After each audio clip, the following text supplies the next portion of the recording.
JDU की विधायक दल की बैठक समाप्त हो गई और उसके बाद नीतीश ने इस्तीफे का ऐलान कर दिया है। राज्यपाल से मिलकर अपना इस्तीफा पेश कर दिया है। तो सीएम पद से इस्तीफा दे दिया है नीतीश कुमार ने। और मुख्यमंत्री आवास कुछ देर में बीजेपी के विधायक भी पहुंचने वाले हैं। ये बड़ा अपडेट आपको बता रहे हैं। 9वीं बार नीतीश कुमार मुख्यमंत्री पद की शपथ लेंगे और कुछ ही देर में बीजेपी के विधायक भी मुख्यमंत्री आवास पहुंचने वाले हैं। सरकार बनाने का दावा भी नीतीश कुमार ने पेश कर दिया है। तो नीतीश ने इस्तीफा देकर सरकार बनाने का दावा पेश किया है और 9वीं बार अब नीतीश कुमार मुख्यमंत्री पद की शपथ लेंगे। तो बिहार की सियासत से जुड़ी इस वक्त की बड़ी खबर, नीतीश कुमार ने राज्यपाल को इस्तीफा सौंप दिया है। यह बड़ा अपडेट आपको बता रहे हैं, जहां 9वीं बार अब नीतीश कुमार मुख्यमंत्री पद की शपथ लेंगे और शाम को ही शपथ हो सकती है। पद और गोपनीयता की शपथ आज ही दिलाई जा सकती है। राज्यपाल से भाजपा के समर्थन की बात इन्होंने कही है। इन्होंने कहा है कि बीजेपी के तमाम विधायकों का समर्थन इनको प्राप्त है, इसीलिए विधायक दल का नेता इनको चुना जाए। अब शक्ति परीक्षण होगा और इसके साथ ही आज शाम को ही मुख्यमंत्री पद की शपथ ले सकते हैं। और अधिक जानकारी अपडेट्स के लिए हमारे साथ पटना से संवाददाता चंदन कुमार चंचल यहां पर जुड़े हुए हैं। तो चंदन, आपसे जानना चाहेंगे क्या बड़ा अपडेट है? नीतीश कुमार ने इस्तीफा दिया, इसके बाद क्या कुछ तैयारियां हैं? देखिए, नीतीश कुमार जैसे ही राजभवन आए उसके बाद उन्होंने इस्तीफा सौंप दिया है और सौंपने के बाद अब फिर मुख्यमंत्री आवास पहुंचने वाले हैं और कुछ ही देर में जो तमाम जो बीजेपी के लीडर हैं वो मुख्यमंत्री आवास पहुंचेंगे और ये फिर एक बार एनडीए के साथ अपना समर्थन देंगे और एनडीए के साथ फिर एक बार आपको बता दें कि शाम को ये शपथ ग्रहण लेंगे। 9वीं बार मुख्यमंत्री पद से शपथ लेने वाले हैं। आपको बता दें कि दिल्ली से इस शपथ ग्रहण में चिराग पासवान और जेपी नड्डा भी पहुंच रहे हैं। 3 बजे के आसपास उनकी फ्लाइट है जो पटना पहुंचेंगे। उसके बाद ये शाम में 9वीं बार शपथ ग्रहण लेंगे एनडीए के साथ। लेकिन यहां पर जिस तरह से चंदन बार बार यह भी कहा जा रहा था कि तेजस्वी भी यहां पर विधायकों की परेड करा सकते हैं और वो भी सरकार बनाने का दावा पेश कर सकते हैं, तो आखिर सामने वाले खेमे की तरफ से किस तरह की रणनीति बनाई जा रही है? देखिए, अभी जस्ट ही नीतीश कुमार इस्तीफा देकर राजभवन से बाहर निकले हैं। अब ये अगला कदम देखना होगा कि जो लालू प्रसाद यादव जो दावा कर रहे थे कि इस्तीफे के बाद हमने सरकार बनाएंगे और तेजस्वी की सरकार होगा, अब देखना यह होगा कि लालू यादव की अगला कदम क्या होने वाला है। क्योंकि नीतीश की इस्तीफा के बाद से जो आरजेडी की तमाम जो लीडर है, जो मंत्री है थे और जो विधायक हैं, अब उनके अंदर ये पूरी तरह से ये साफ हो चुका है कि अब किस तरह हम अपने सरकार को बना पाएंगे, इसके फिर में लगे हुए हैं। अब देखना यह होगा कि राजभवन के सामने जो उन्होंने बोला था कि इस्तीफे के बाद हमने अपना परेड कराएंगे और परेड में तमाम जो हमारे विधायक हैं और मंत्री हैं उनको उपस्थित कराएंगे और ये दिखाएंगे कि नहीं, हम पूरे बहुमत के साथ है और अपना सरकार बनाएंगे। अब ये देखना अगला कदम देखने वाला होगा कि अब आरजेडी की अगला कदम क्या होने वाला है। लेकिन जिस तरह से यहाँ पर फॉर्मूले का भी अब जिक्र करना जरूरी है, जब बीजेपी के साथ ये जा रहे हैं तो इन्होंने किस तरह का फॉर्मूला तय किया है? कितने डिप्टी सीएम होंगे और इसके साथ ही भाजपा और जेडीयू के कितने मंत्री शपथ ले सकते हैं?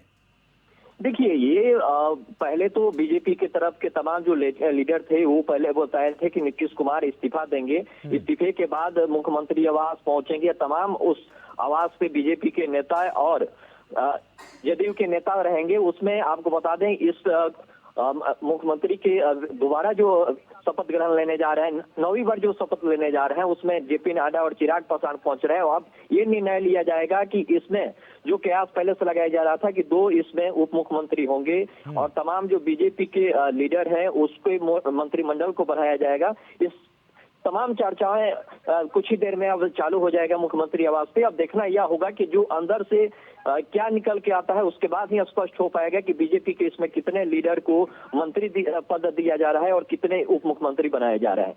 बहुत बहुत शुक्रिया मेरे साथ यहाँ पर जुड़ने के लिए चंदन, और ये पूरी जानकारी देने के लिए। तो जिस तरह से हमारे संवाददाता ने पूरी जानकारी दी है कि भाजपा और जेडीयू ने मिलकर एक फॉर्मूला भी तैयार कर लिया है। हो सकता है कि 2 डिप्टी सीएम हो और इसके साथ ही दोनों के कोटे से 14 मंत्री यहाँ पर शपथ ले सकते हैं। और मुख्यमंत्री राजभवन पहुंचे थे, अपना इस्तीफा पेश कर दिया है। सरकार बनाने का दावा भी इन्होंने पेश किया और यह भी बात दोहरा दी है कि भाजपा के तमाम विधायकों ने अपना समर्थन मुझको दे दिया है, इसलिए मेरे पास पर्याप्त संख्या बल है जिसकी मदद से मैं सरकार बना सकता हूं। और आज शाम को 4 बजे के आसपास ही शपथ ग्रहण समारोह भी हो सकता है। पद और गोपनीयता की शपथ 9वीं बार नीतीश कुमार ले सकते हैं। तो अपने पद से इस्तीफा इन्होंने दे दिया है। फिलहाल अभी पूर्व मुख्यमंत्री हो चुके हैं, लेकिन आज शाम तक ये फिर से बिहार के मुख्यमंत्री की शपथ ले सकते हैं। और लगातार नीतीश कुमार क्यों पलटे, इसका जिक्र करना भी जरूरी है। इंडिया खेमे की तरफ से जब इनको संयोजक नहीं बनाया गया तब उससे नाराज हुए। इसके साथ ही कहीं ना कहीं इनको डर सता रहा था कि जेडीयू को तोड़ने का काम आरजेडी लगातार कर रही है। इसके साथ ही जो जेडीयू के सांसद थे वो एनडीए के साथ जाना चाहते थे, जो विधायक थे वो आरजेडी के साथ जाना चाहते थे। इस खींचतान के बीच में ही नीतीश कुमार ने बड़ा फैसला लिया कि क्यों ना आखिरकार उस दल को ही छोड़ा जाए जिससे कि इनका नुकसान हो रहा था। और अब आखिरकार इन्होंने इस्तीफा दे दिया है।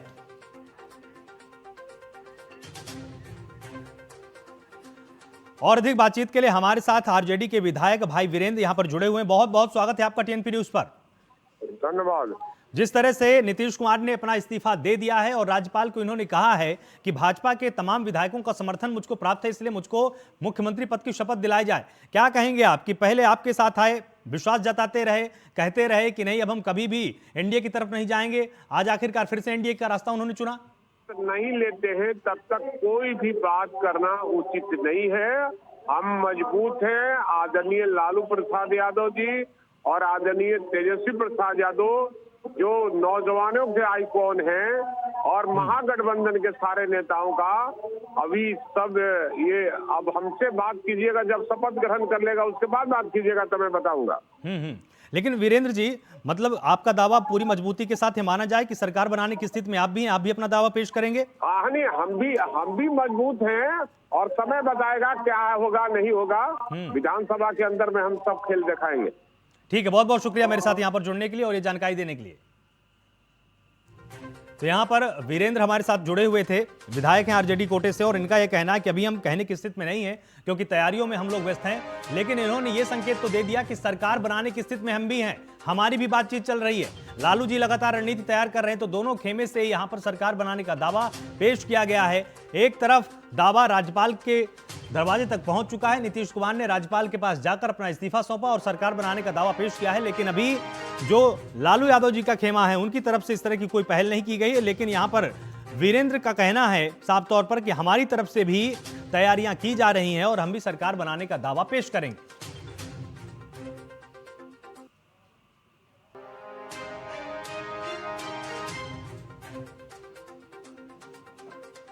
तो नीतीश कुमार ने राज्यपाल को इस्तीफा सौंपा है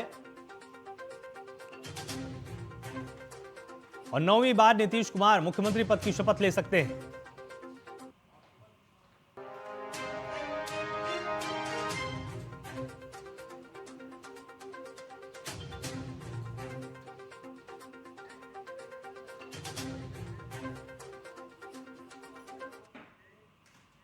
बिहार में वर्तमान राजनीतिक स्थिति पर केंद्रीय मंत्री गिरिराज सिंह ने कहा कि जब राजनीतिक गतिविधि उथल पुथल होती है तो स्वाभाविक है कि इसका प्रभाव दुष्प्रभाव राजनीतिक दलों पर होता है।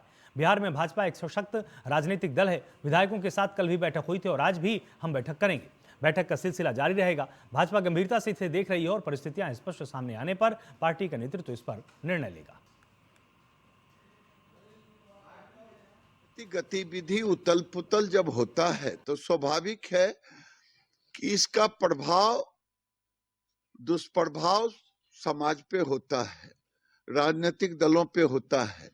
तो भारतीय जनता पार्टी एक सशक्त राजनीतिक दल है बिहार का। वो भी अपने विधायकों के साथ कल भी बैठक हुई, आज भी हम बैठक करेंगे और बैठक की सिलसिला चलेगी। लेकिन निर्णय तो जब नीतीश जी की सरकार और लालू जी का गठबंधन, न लालू जी अभी इस्तीफा वापस लिए हैं, ये भी कहते ना कि समर्थन हम वापस लिए, तो वो भी नहीं कह रहे हैं, और नीतीश जी भी अभी इस्तीफा नहीं दिए हैं। तो हम भारतीय जनता पार्टी मूक दर्शक नहीं, हम मूक दर्शक नहीं बल्कि गंभीरता से इसको देख रहे हैं। जब परिस्थितियां स्पष्ट सामने आने पर भारतीय जनता पार्टी का नेतृत्व इस पर निर्णय लेगा। हम भी तो आपके मीडिया में देख रहे हैं, जब वो इस्तीफा देंगे तब आगे भारतीय जनता पार्टी भी सोचेगी इनको समर्थन देना है, क्यों देना है। बिहार में वर्तमान राजनीतिक स्थिति पर भाजपा सांसद दिलीप घोष ने कहा है कि मुझे लगता है नीतीश कुमार का राजनीति का अंत आ रहा है। वो बीजेपी में शामिल होंगे या नहीं, बीजेपी उन्हें स्वीकार करेगी या नहीं, वो तय किया जाएगा। हम तो बस इंतजार कर रहे हैं कि क्या होगा। लेकिन मुझे लगता है कि उनका राजनीति का अंत आ रहा है और बीजेपी में आएंगे कि नहीं, बीजेपी उनको लेगी कि नहीं, वो तय करने वाले दूसरे लोग हैं। हम इंतजार कर रहे हैं क्या होगा।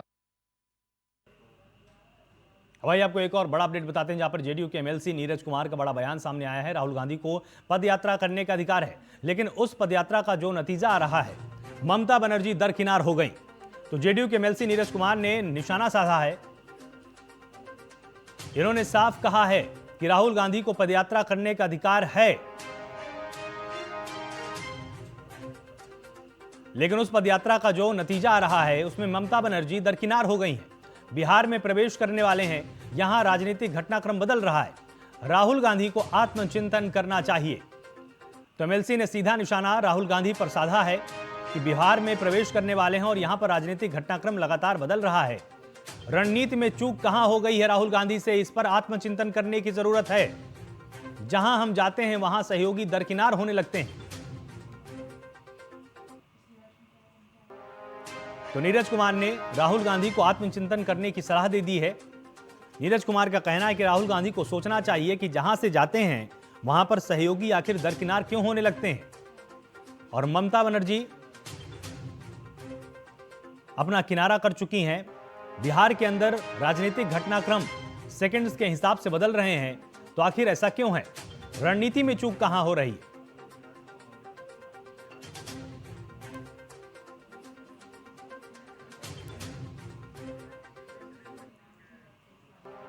और अधिक अपडेट्स और बातचीत के लिए, विश्लेषण के लिए हमारे साथ जाने माने राजनीतिक विश्लेषक संजीव कौशिक यहां पर जुड़े हुए हैं। बहुत स्वागत है आपका टीएनपी न्यूज पर।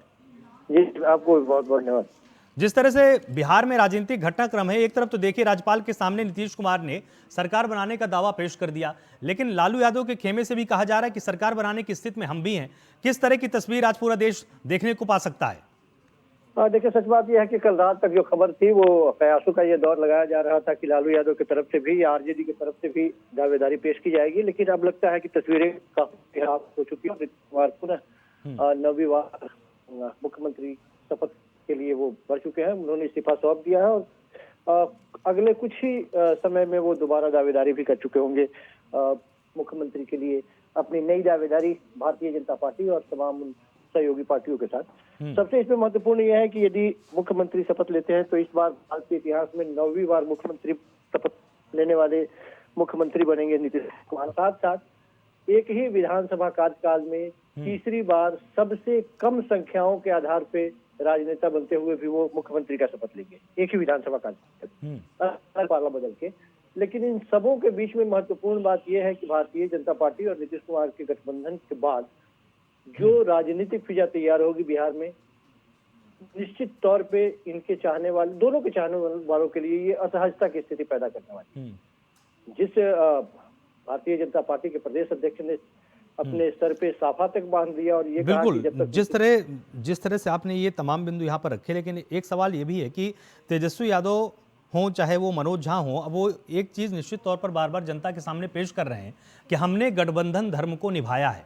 तो क्या अभी से ही आरजेडी ने, भले ही आज वो सरकार में ना रह पाए, भले ही वो आज मुख्यमंत्री पद की शपथ ना ले पाए, लेकिन क्या आने वाले चुनाव की तैयारी अभी से ही करनी आरजेडी ने शुरू कर दी है इसी बहाने?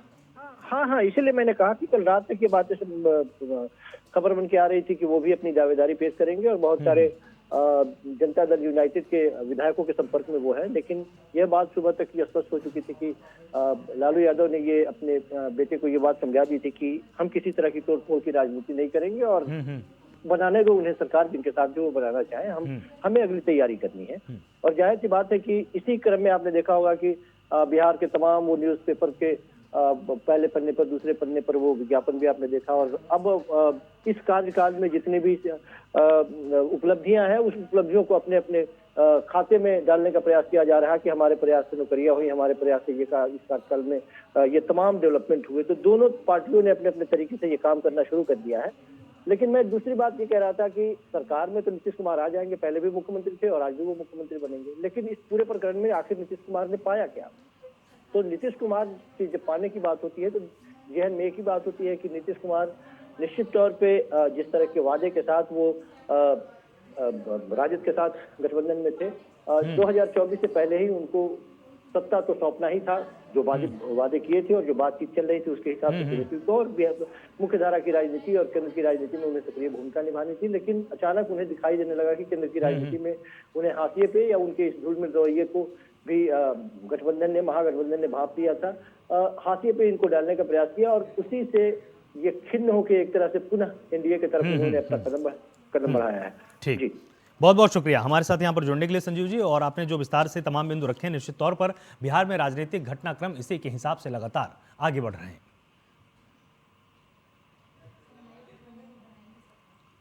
तो नीतीश कुमार ने राज्यपाल को इस्तीफा सौंपा है और इसके साथ ही नीतीश कुमार ने यह भी राज्यपाल को सूचित किया है कि जो बीजेपी के तमाम विधायक हैं उनका समर्थन मुझको प्राप्त है और इसीलिए सरकार बनाने की स्थिति में मैं एक बार फिर से हूं। तो आज ही शपथ ग्रहण समारोह भी किया जा सकता है और शाम 4 बजे के आसपास नीतीश कुमार 9वीं बार शपथ ले सकते हैं।